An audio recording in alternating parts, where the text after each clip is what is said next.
क्या आप जानते हैं कोई भी क्रांति कैसे शुरू होती है? कई बार इसमें कुछ मामूली चीज़ें ही शामिल होती हैं, जैसे मेटल का एक टुकड़ा, एक कटोरी मरकरी या फिर एक छोटा सा कॉर्क।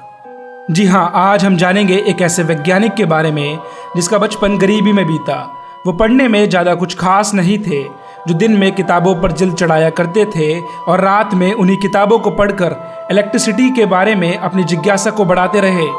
एक साइंस शो के टिकट ने उनका जीवन बदल कर रख दिया, जिसने अपनी जिज्ञासा और बुद्धि के दम पर हमें एक नया जीवन दिया। जी हाँ, अगर जिस शख्स की मैं बात कर रहा हूँ वो अगर नहीं होते तो जिस पंखे के नीचे आप बैठे हुए हैं, जिस रोबोट की आज हम बात करते हैं, या वो सभी डिवाइसेस जिसमें मोटर लगा होता है, वो सब हमारे लिए असंभव होता। और इन्हीं सब को संभव करने वाले और कोई नहीं बल्कि दुनिया के महान वैज्ञानिक सर माइकल फैराडे थे। जी हाँ, ये बायोग्राफी है सर माइकल फैराडे की।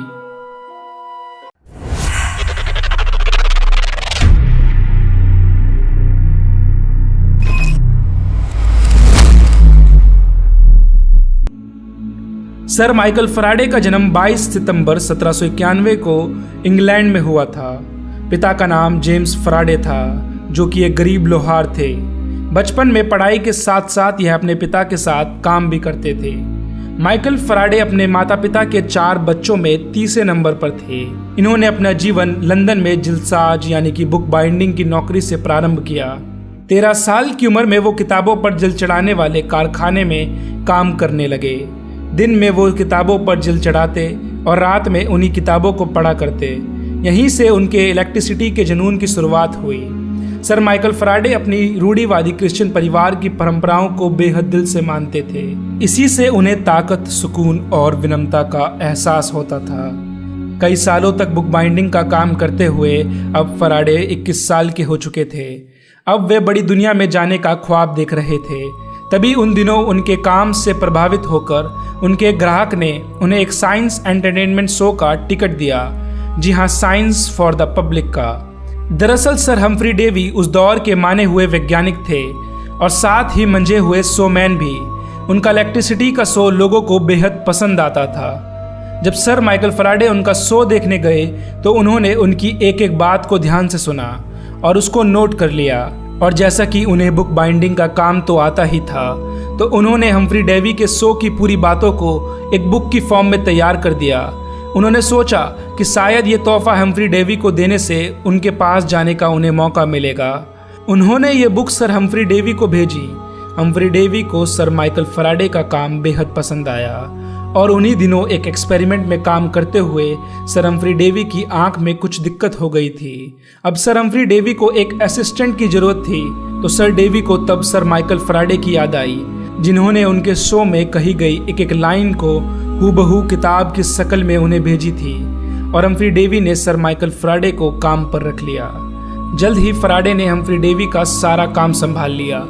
जो नौकरी कुछ दिनों के लिए मिली थी वो पक्की नौकरी में तब्दील हो गई और रॉयल इंस्टीट्यूट उनके लिए घर की तरह हो गया। दिन में वो डेवी की मदद करते और शाम को वो सीढ़ियां चढ़ के अपने छोटे से अपार्टमेंट में पहुंच जाते, जहां उनकी पत्नी सारा उनका इंतजार कर रही होती थी। एक दिन हम्फ्री डेवी और केमिस्ट विलियम वॉल्सन एक अजीब सी चीज को लेकर एक्सपेरिमेंट कर रहे थे, जो आगे चल के बहुत काम की चीज बन गई। दरअसल वर्ष 1820 में सर हैंस क्रिश्चियन ऑर्स्टेड ने अपनी खोज में बताया था कि कोई भी current carrying conductor magnetic field को प्रोड्यूस करता है।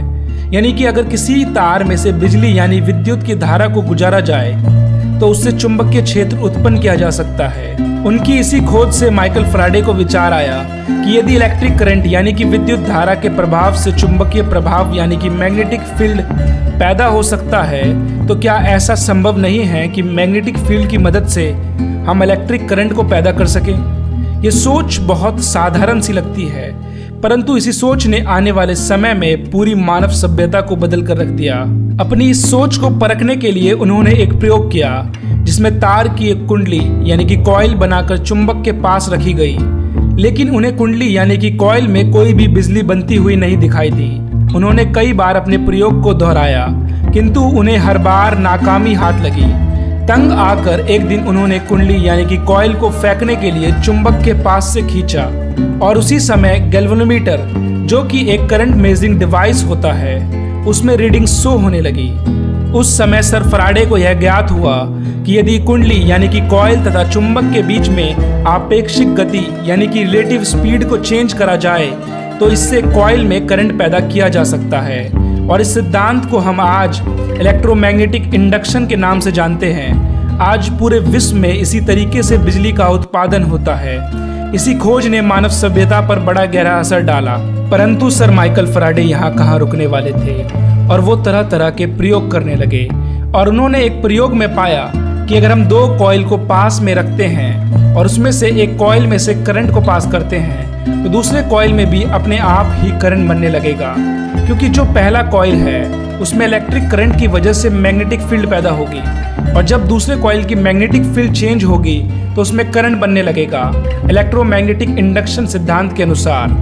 और इसी सिद्धांत को आज हम ट्रांसफार्मर में इस्तेमाल करते हैं। रासायनिक विज्ञान यानी कि केमिस्ट्री में फराडे ने बेंजीन की खोज की, जिसका आज व्यापक पैमाने में इस्तेमाल होता है। साथ ही उन्होंने ऑक्सीकरण संख्या यानी कि ऑक्सीडेशन नंबर का कॉन्सेप्ट दिया, जिसका इस्तेमाल रासायनिक समीकरणों यानी कि केमिकल इक्वेशन को बैलेंस करने में होता है।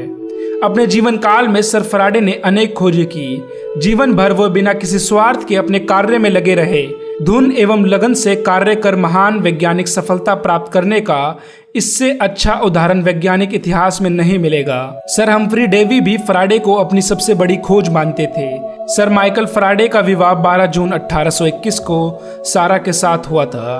उन्हें कोई संतान नहीं थी। 25 अगस्त 1867 ईस्वी को स्वास्थ्य बिगड़ जाने के कारण 76 वर्ष की अवस्था में इस महान वैज्ञानिक का निधन हो गया। फराडे अपने महान आविष्कारों के लिए सदैव याद रखे जाएंगे। तो दोस्तों आज के लिए इतना ही। अगर वीडियो पसंद आया हो तो लाइक करें और प्लीज़ ज़्यादा से ज़्यादा इस वीडियो को शेयर करें ताकि हर वो शख्स जो विज्ञान में दिलचस्पी रखता हो उसे सर माइकल फराडे के बारे में पता चले। और चैनल को सब्सक्राइब करना ना भूलें और साथ ही बेल आइकन को दबाना भी ना भूलें।